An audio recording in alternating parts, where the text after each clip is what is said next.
Welcome to the Cow Corporation's series of videos about software engineering. The topic of this video is the default constructor provided by the compiler. Before proceeding, make sure that you have already watched these other videos first. A default constructor is simply a constructor that doesn't have any parameters, or possibly taking advantage of each parameter having some programmed default value. When your client's code instantiates an object using this default constructor, it can either leave the contents of the parentheses blank or else omit the parentheses symbols altogether.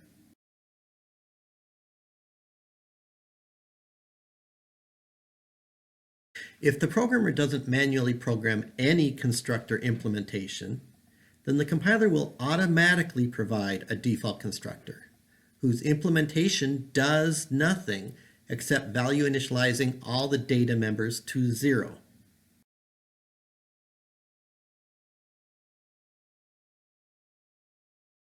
In this situation, if the client code had omitted the parentheses symbols, then that automatically provided default constructor would not even initialize the data members, instead leaving them in an undefined state.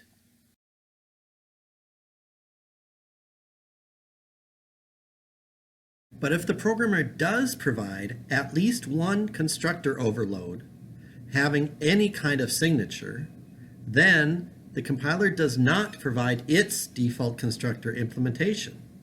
And then this example client code would be an error.